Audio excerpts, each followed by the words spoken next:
It's a pleasure to be in this historic building tonight to talk about Nathan Bedford Forrest's raid on Murfreesboro, which was one of his early important successes. Forrest, of course, was born on a very special day because it's going to be on his 41st birthday that he visits Murfreesboro on a very important occasion. Forrest being born down in Chapel Hill, Tennessee, on the Duck River in 1821. Forrest was a first child. We don't know if he's first because he's a twin, and they didn't keep good records then, whether he or his sister were born first. To Miriam Beck Forrest and blacksmith Bill Forrest. Forrest is a folk hero, a person that made a big splash in history. Forrest, of course, killed his first man at 24 years old in Hernando, Mississippi, in a shootout. He will be the only one of record that will serve as a private in the Confederate Army and rise to lieutenant general. He had, as he kept track of, 29 horses killed under him and killed 30 men in the Civil War in battle. And that does not count 2 Confederates he killed in altercations. So he's a very dangerous customer. And he had started off and enlisted as a private in the Tennessee Army on the 10th day of June, 1861. He is a private only for one day because Governor Isham Harris will commission him a lieutenant colonel, and he will raise what becomes the 3rd Tennessee Cavalry. He will first come to some attention at Sacramento, up south of the Ohio River, on the 24th day of December, 1861. He'll be one of the few heroes of the Confederates who have very few heroes at Fort Donelson, where he refuses to surrender and leads his command out, and those other Confederates that will choose to go with him, unlike General John Buchanan Floyd and Simon Bolivar Buckner, who chose to shirk the responsibilities of command and pass it to the unfortunate Simon Bolivar Buckner to surrender.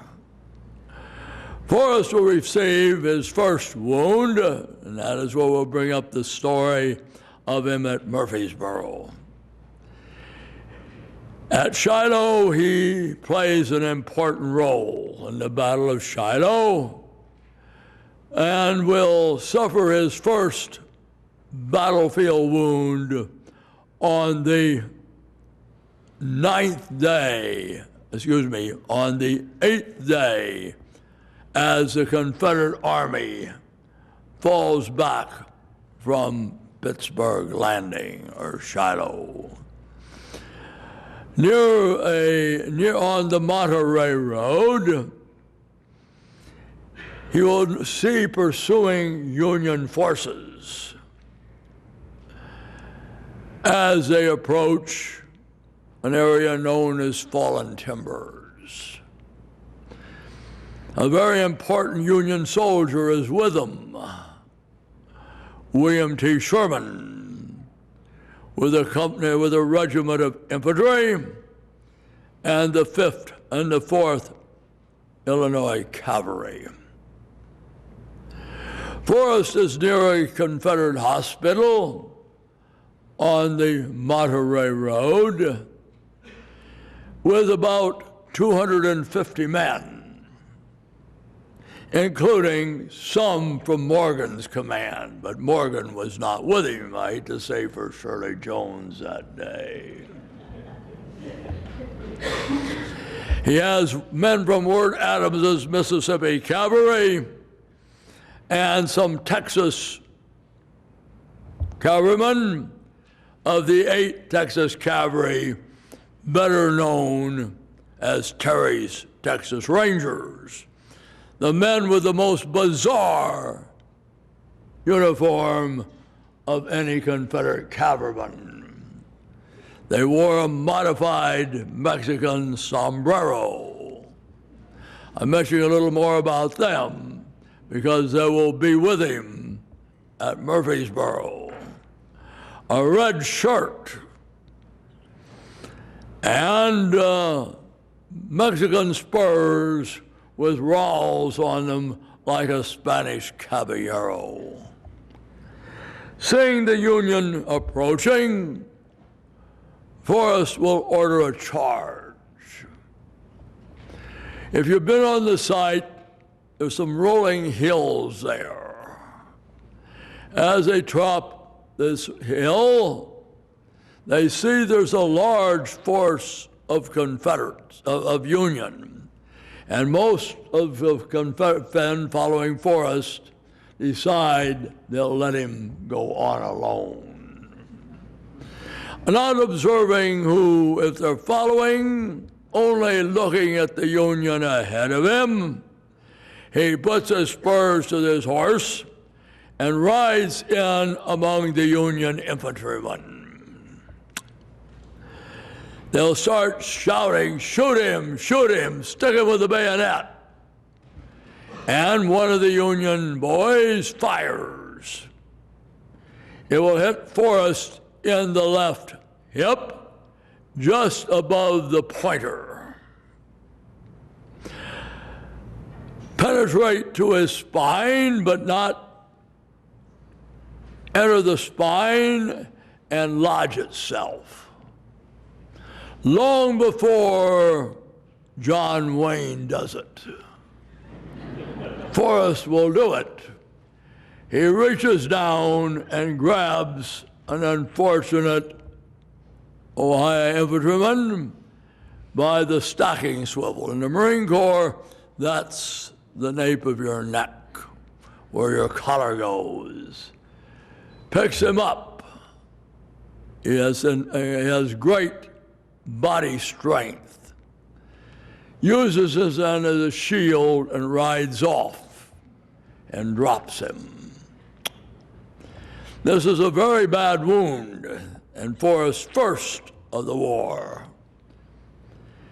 He will receive 3 more wounds from Union, and he'll receive one from a brother Confederate officer who will die a rather violent death at Forrest's hands. That is A. Willis Gould. But this is not the story of A. Willis Gould's confrontation with Bedford Forrest. He'll be in great pain when he arrives at Corinth. The doctor will look at him and decide he cannot locate the projectile. And Forrest will get a leave of absence to visit his mother and his wife, who will live in Memphis until the 6th day of June, when the Union capture Memphis. Forrest will come back to duty on the 25th day of April, less than 3 weeks after he received this wound. He will then strain himself and have to go to the doctor again, and the doctor will remove the mini ball. Forrest will return to duty on the 8th day of June. By this time, the Confederates have evacuated Corinth, and the Union occupy Corinth, or Corinth, as they will tell you in that town. And the Confederates are in big trouble at Chattanooga because Union forces from General Buell's army will, at the end of June, the end of the first week of June, 7th of June, advance on Chattanooga, secure a position on Moccasin Bend, mount guns on Stringer Ridge, and open fire on Chattanooga. That is, of course, long before General Rosecrans will be there. The Confederate cavalry does not perform well when the Union advance and shell Chattanooga for the first time. And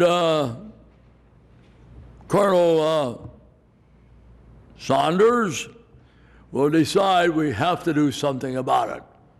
These cavalrymen belong to the command of E. Kirby Smith, in command in East Tennessee.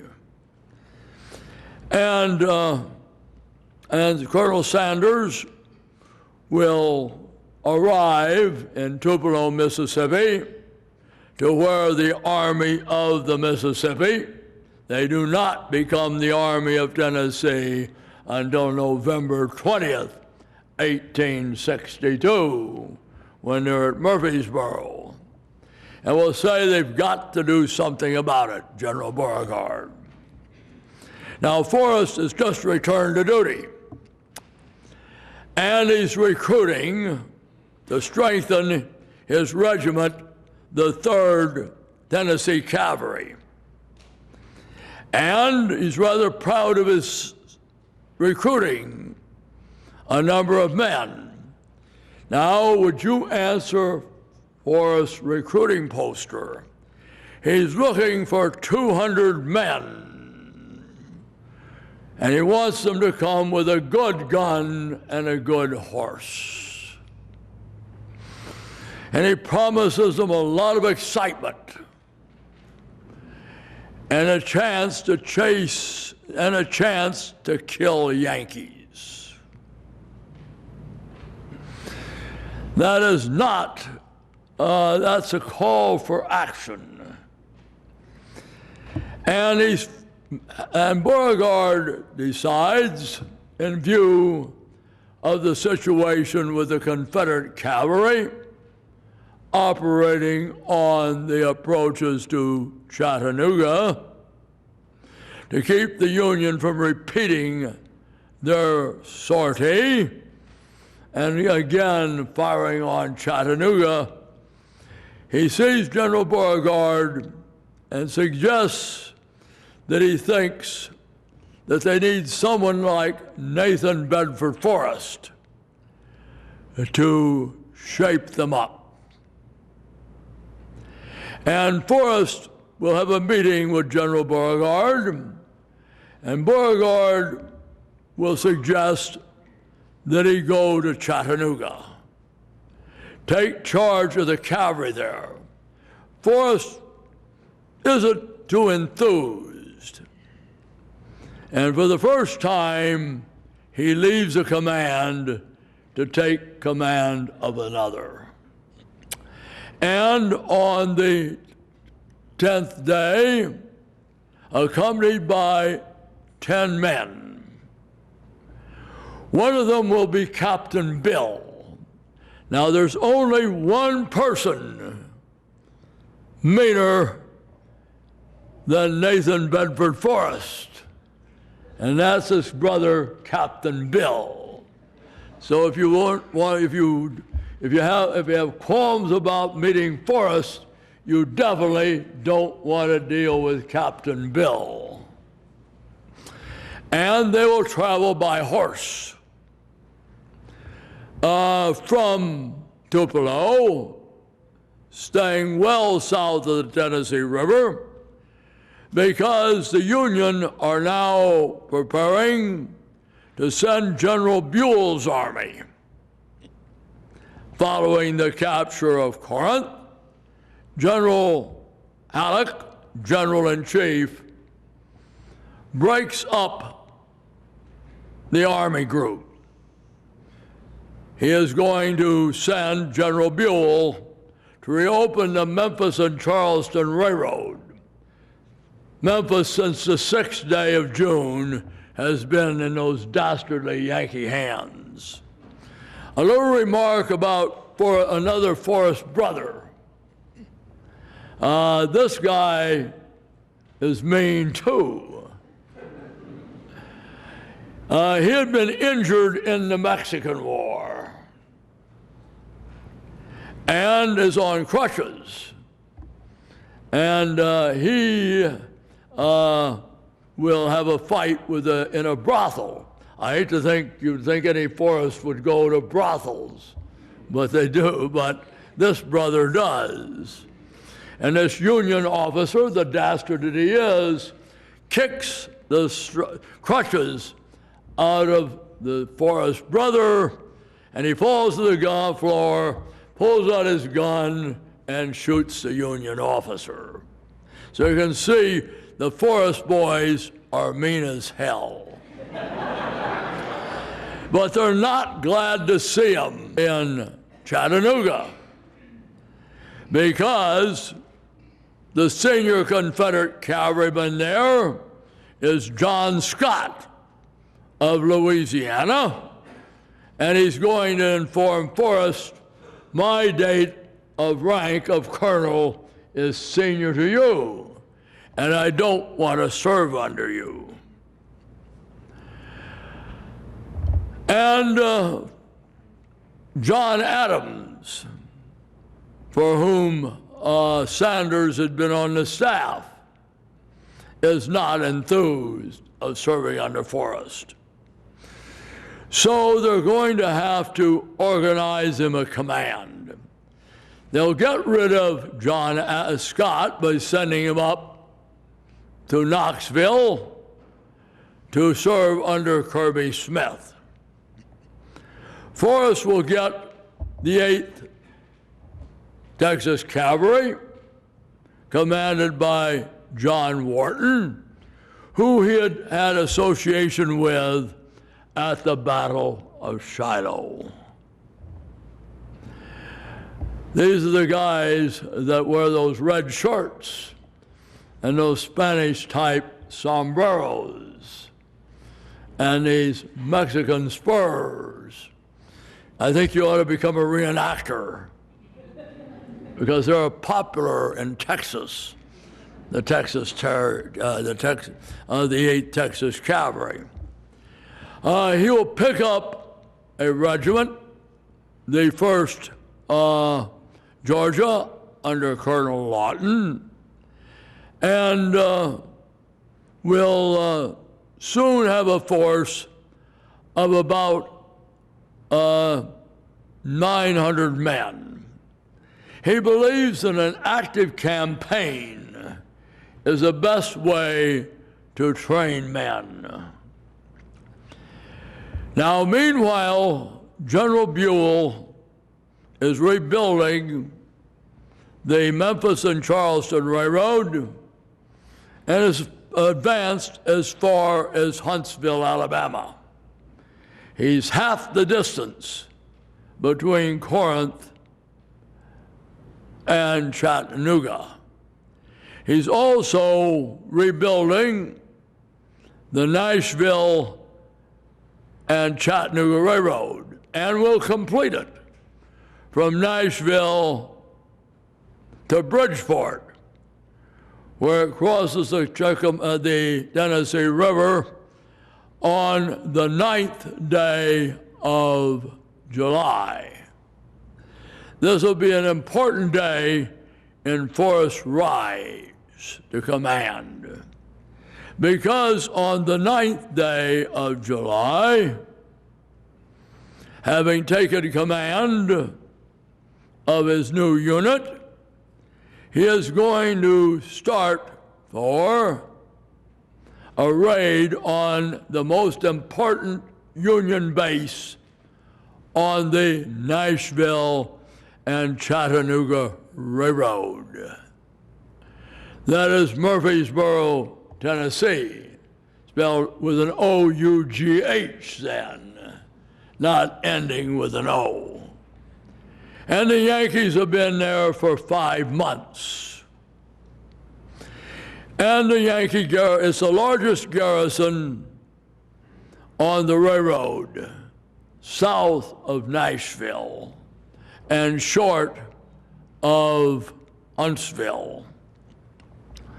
And that will be Forrest's goal.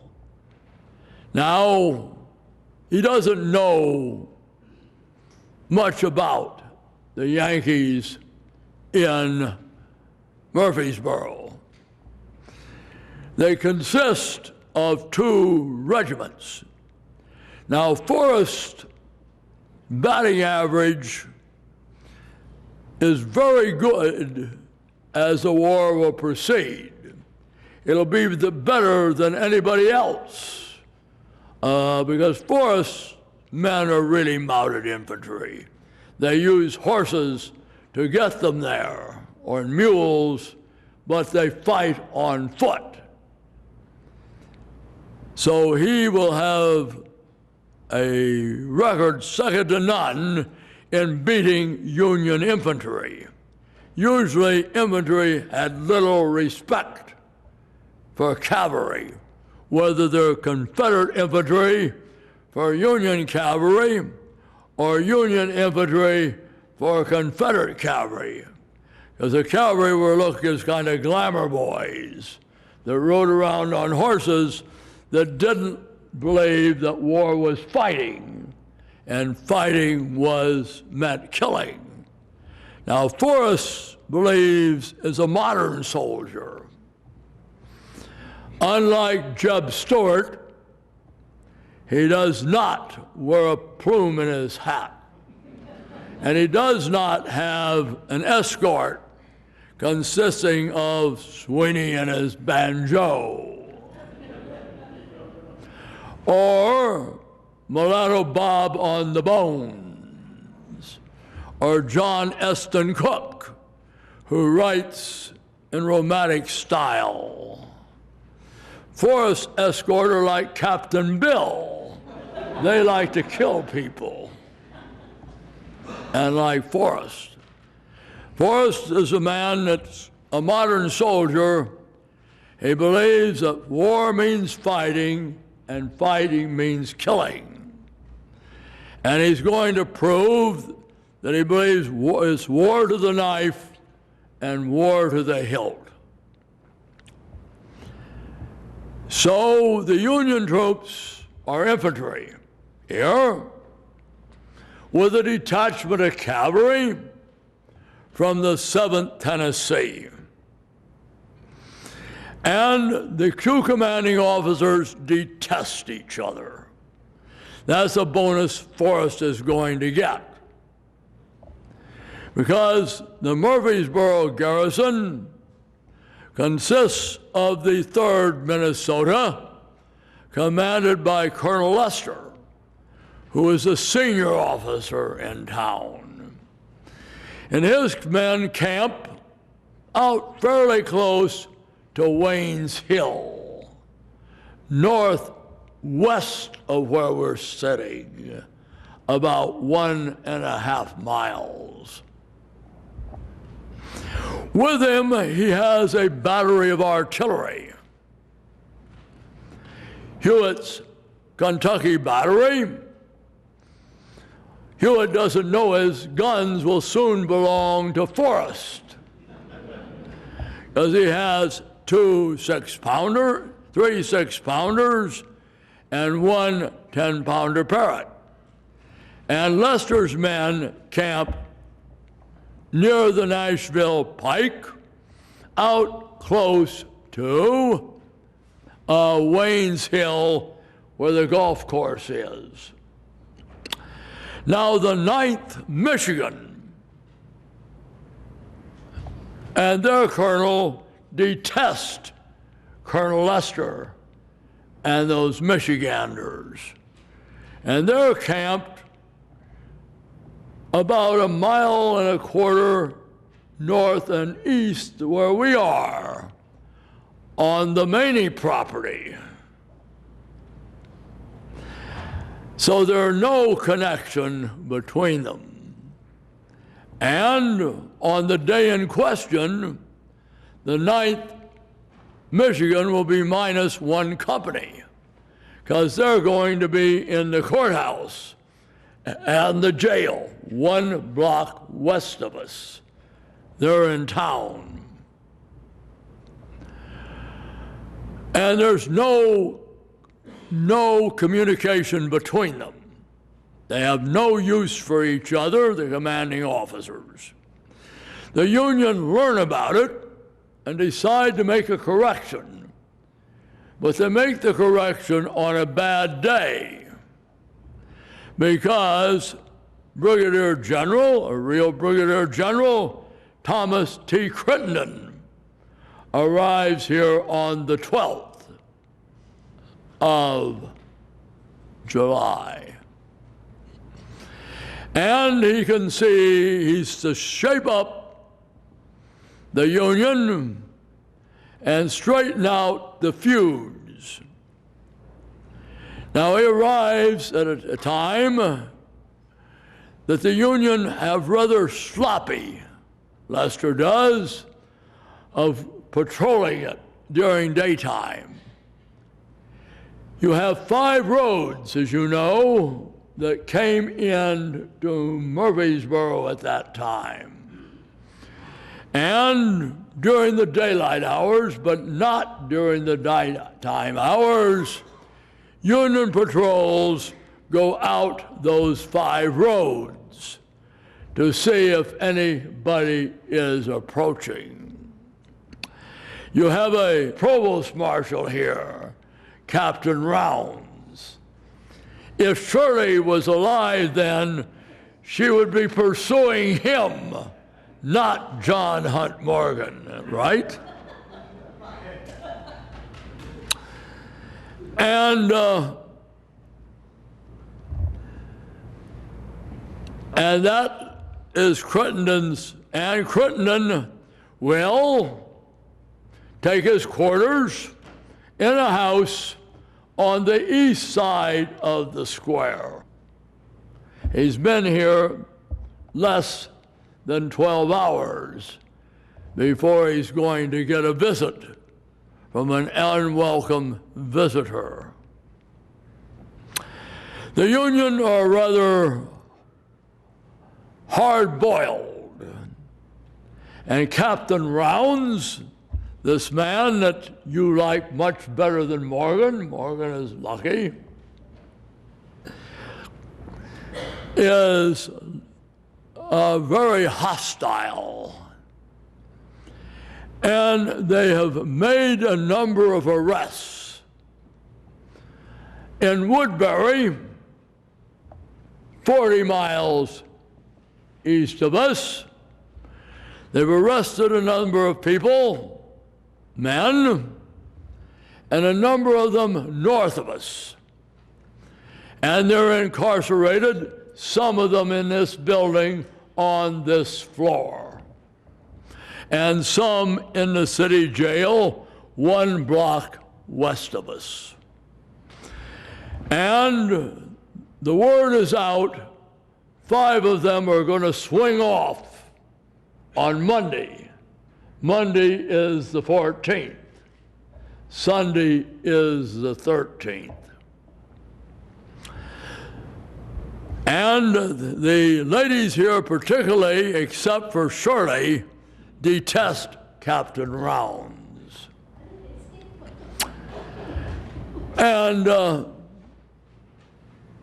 And poor General Crittenden doesn't correct the situation.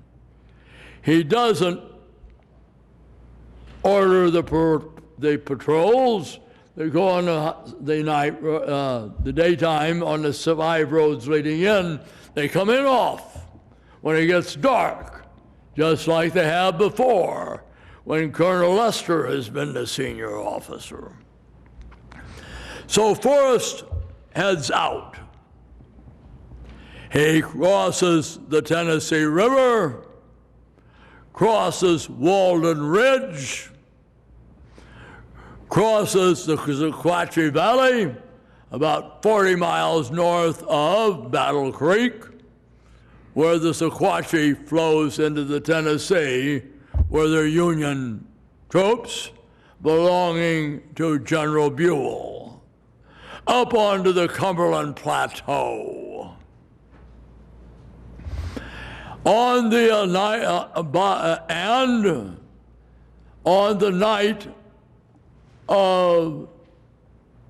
the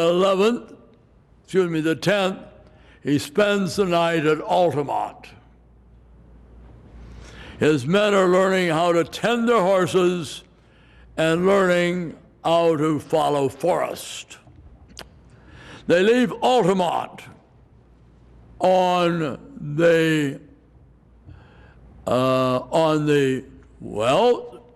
past Beersheba and come down off the Cumberland Plateau.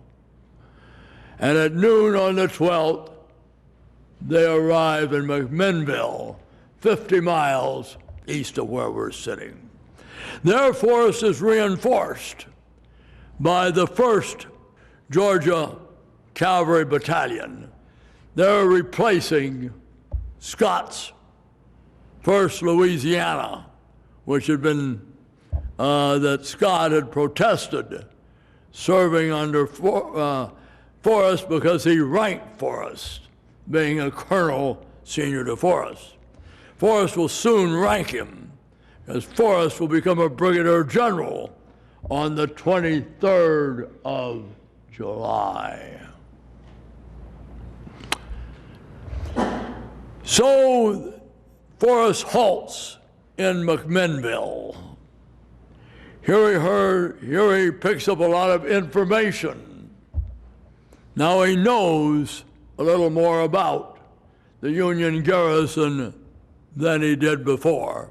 He doesn't know about the change in command, that Crittenden has arrived at noon on the 12th in Murfreesboro. They'll get their horses reshoed, draw ammunition, and at dusk on the 12th, they will leave McMinnville. They'll be in Woodbury, about 18 miles from your fair town, about 11 o'clock at night, where they find a lot of lamentation by the women because a number of the people confined here on the 2nd floor of this building and the jail are the guests of Captain Rounds. And the Reverend Owen and 4 of them are going to swing off and be executed on Monday morning, the 13th. The women learn that Forrest is here, friends, and they're they're good cooks there, and Forrest men get to eat pretty well and leave about 1 a.m. It'll be about 4:30 when Forrest and his men close as they approach on the Woodbury Road and find no Yankees. Remember, they recall their pickets at dark. They're not the brightest. And Crittenden hasn't improved the situation, which he'd come out to straighten out. Forrest, knowing where the camps are, he decides he's going to charge into town. Forrest undoubtedly knows this is his 41st birthday. Just 41 years before, he had seen the light of day over at Chapel Hill, Tennessee. And this will be a good day to celebrate his 41st birthday. So his plan is a fast dash into town, catch the Union by surprise. So having the lead as they'll dash into town on the road that comes runs due west into Court Square, will be the 8th Texas, commanded by John Wharton. Forrest has altogether about 1,300 men, the largest number being the 8th Texas Cavalry. Then and they will charge in, and their mission is to take care of the Union camp to the northeast of the courthouse at the Maney property, where the 9th Michigan is camped, along with the detachment from the 7th Pennsylvania Cavalry. And the only people up are the cooks, who are beginning to gather up the wood to light up the fire. The rest of those Yankees are sleeping in. It's going to be a little after 4:30. Following along behind them will be Forrest, and he will be at the head of the 1st Georgia Cavalry, Colonel Lawton's people. And they will head for the Court Square, the courthouse, and the city square. Morrison, with the 1st Georgia Battalion, will bypass the square, supported by 2 companies of Tennesseans under Baxter Smith, who had incidentally, both these units had joined Forrest at McMinnville.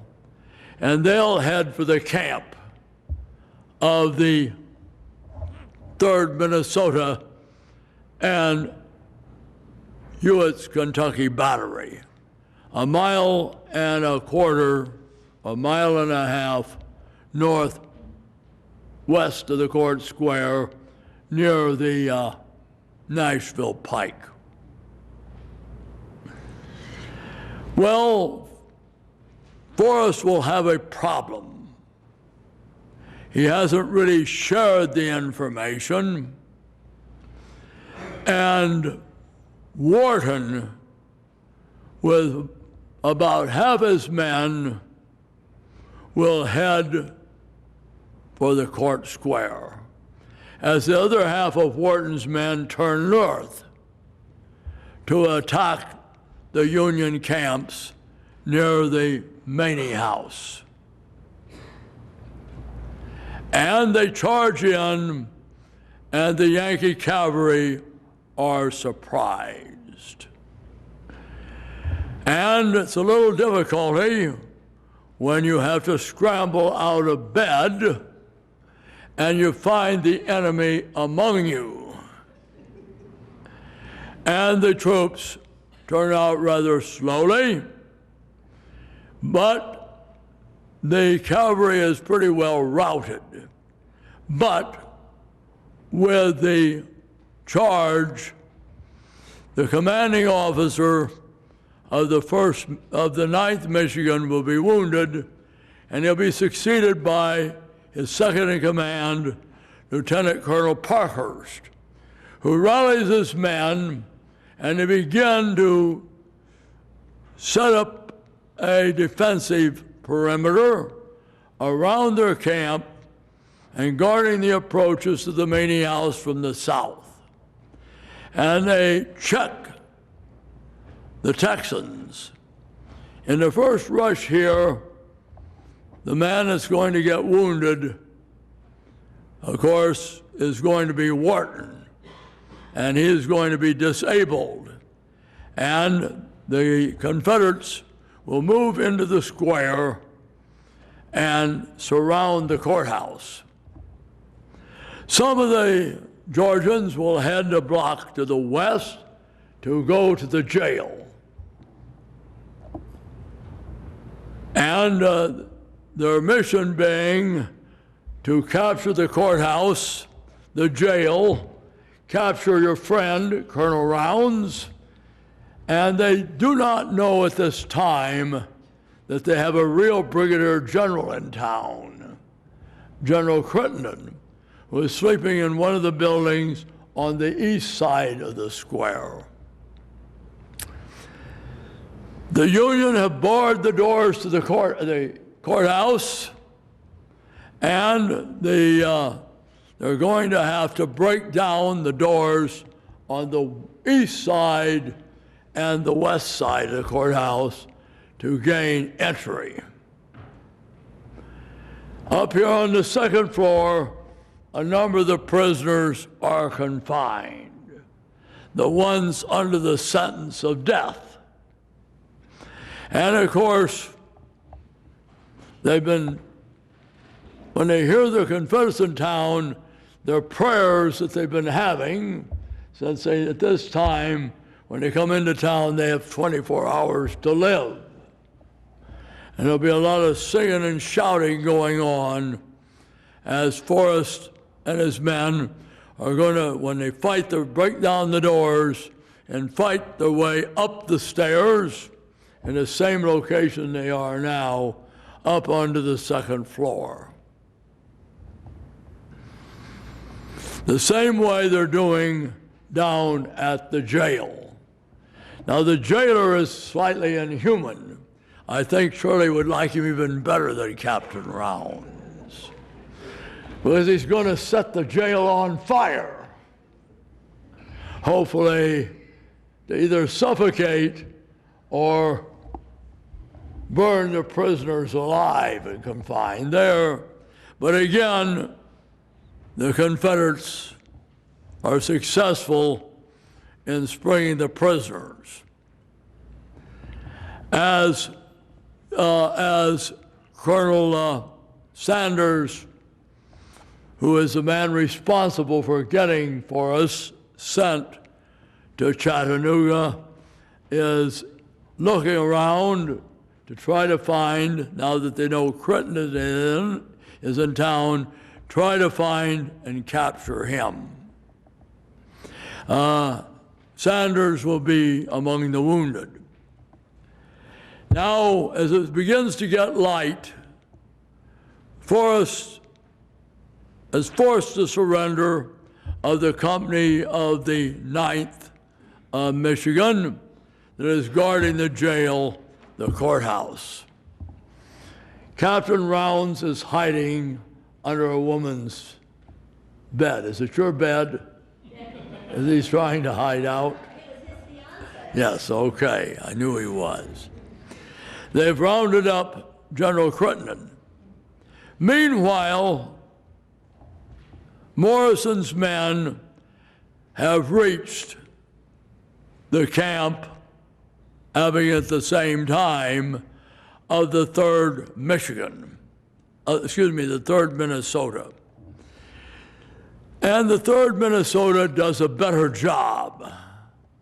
They probably have had a little bit of warning, and Lester forms his men outside the camp, a little closer on high ground, and there forms his men into line of battle, and Hewitt unnumbers 2 of his cannons on Lester's right and 2 on the left.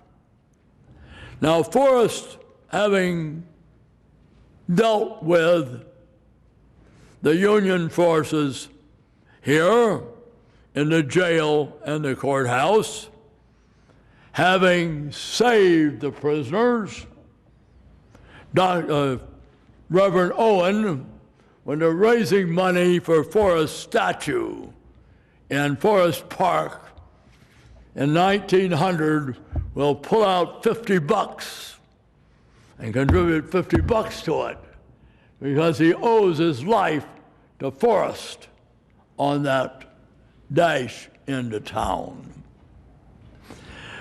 So Forrest will head out for the camp of the 3rd Minnesota. Some of the 3rd Minnesota have remained in their camp.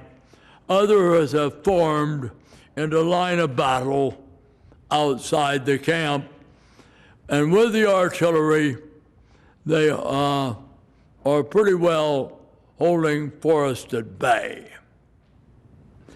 Meanwhile, the 8th Texas is having trouble dealing with the 9th Michigan. Parkhurst has put some fight into them, and Forrest's men now, some of his officers urge him as he gets toward mid-morning. And the 2 Union strong points are still holding out. Some of his officers approach him and urge him, it's time to go. We've captured Murfreesboro, we've released the prisoners, we've captured much booty, we have a real brigadier general prisoner. Let's break off and withdraw and claim a victory. And Forrest will say to them, I didn't come for a half a loaf. I came for it all. He's now made the decision that he is not going to cut bait and leave the town in the hands of the 2 Union garrisons and let the Union worry about what he's doing.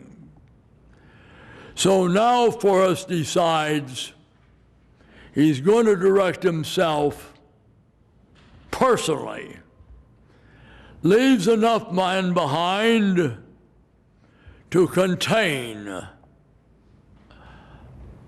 Lester and the 3rd Minnesota and the 4 guns, and he's going to come over and see if he can deal with Parkhurst and the majority of the 9th Michigan. So when he comes there, He is going to show leadership and putting the fear into the enemy. His other theory of war is get a scare, as Forrest uses colloquial English. He doesn't use correct English. He says scare, not scare, and he spells it. There's very few letters that are in Forrest's handwriting because he dictates them and signs them.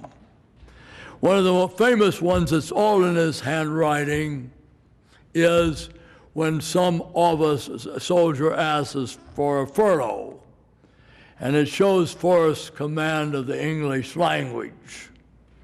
He says, I done told, T-O-L-E, you know, N.B. Forrest. Colloquial English, but the guy got the word. So he goes back there, and he has Captain Strange. As they've surrounded the Federals, and he decides to put the fear of God in their leadership. So, probably remembering Grant at Fort Donelson, he'll have Captain Strange write out his demand for surrender. He'll call on the 9th Michigan and demand their unconditional surrender. He will then warn them, if they do not surrender unconditionally, he will put them to the sword.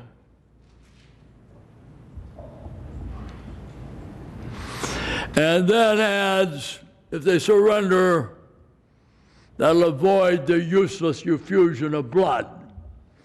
Now, he is going to do this many times. The only time it doesn't work is at Fort Pillow, when the post commander is killed and an inexperienced Major Bradford is in command, and he sends Major Bradford the same call. And Forrest rides forward to tell Bradford personally that unless he surrenders, he cannot be responsible for what his men may do. And Bradford becomes tongue-tied. And Forrest says, is it surrender or fight? And Bradford is tongue-tied, a bad man to leave your fate with. And when he can't say yes or no, Forrest says that means fight. And then he'll order the attack. But every other time that Forrest uses that threat of psychological warfare, the Union surrenders. The one time they don't is on the 12th day of April, 1864. So the Union decide.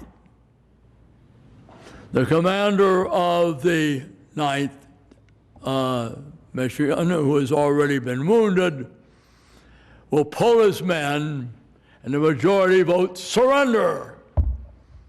The bluff, for the first time, Forrest's call gave him a bluff. Now, would he have done it? We don't know. But his bluff works, and the 9th Michigan surrenders.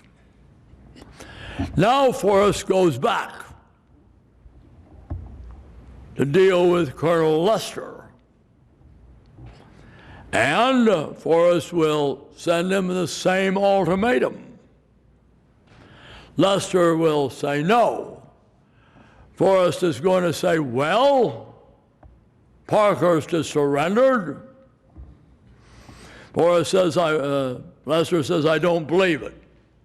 Let me go see Parkhurst. So Forrest escorts him from near his camp. Forrest again does like he does straight, have his men moving backward and forward between the different streets, letting Lester see how many men Forrest has, which is considerably more than he does. So when Lester sees that, Lester decides, I'm quitting too. So by 3 o'clock, Forrest has his whole loaf, not his half loaf. He has 1,300 Union prisoners, the same number of men he has. Forrest claims he lost 24 dead and 50 or 60 wounded.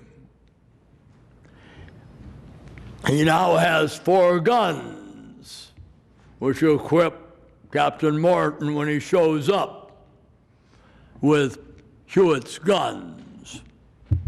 And by 4 o'clock, having captured 60 wagons, a great deal of equipment,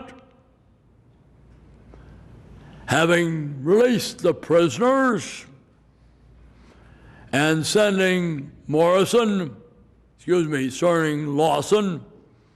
to destroy the bridges and the culverts on the Nashville and Chattanooga Railroad, south as far as Christiana. Forrest heads back to your favorite town, Reedyville, 7 miles, and halts. There he makes a decision. He's got so damn many Yankee prisoners, the same number of men he has. And he decides to tell the Yankees, I'm a good guy. If you'll drive the wagons, the captured wagons, to McMinnville, I will parole all of you fellows under the Dix Hill Cartel, and you can go home.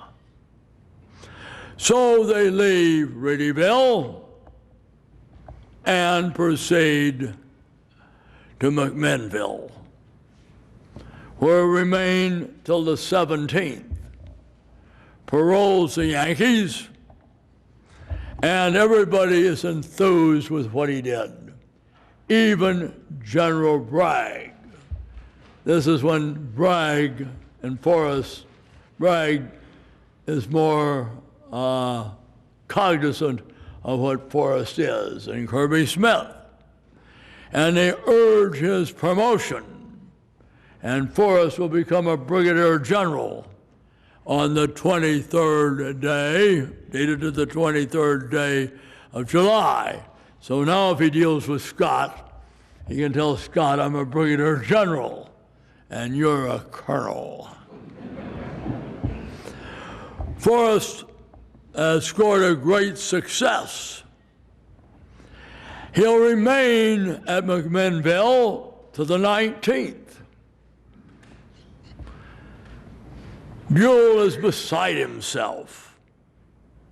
He halts his advance on Chattanooga, sends Bull Nelson out with 1,200 cavalry to deal with Forrest.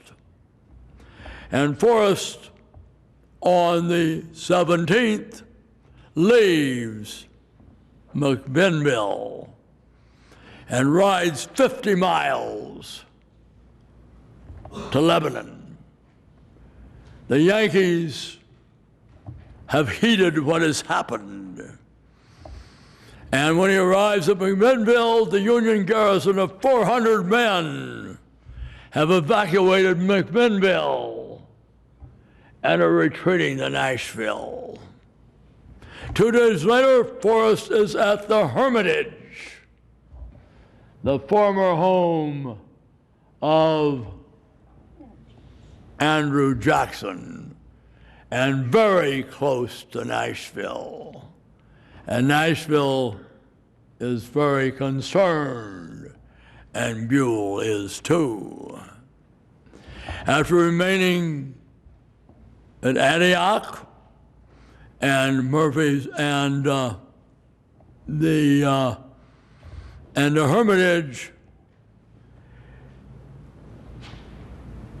he heads for Manchester, and there he remains.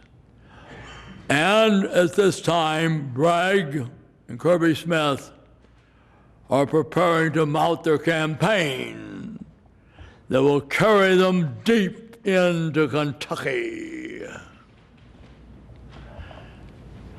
And Forrest will remain in the Sparta area as they go north.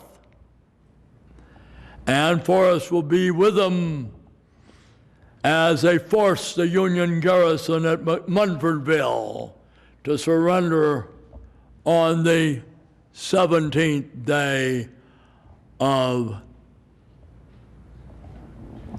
September. Everywhere you can look, the Confederates are doing well. This is a true high water mark of the Confederacy, because they have a bad day at Antietam.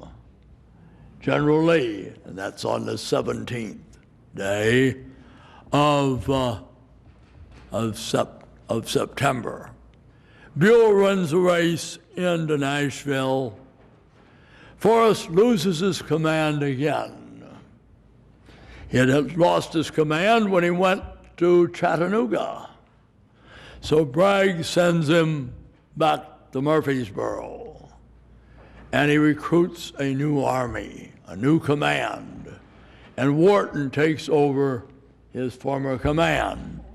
This will be part of the bill of particulars that Forrest will have against General Bragg when they finally come to their final divorce, which of course occurs in the 4th week of October, 1863, when Forrest bursts into General Bragg's headquarters and will tell General Bragg that he is a scoundrel.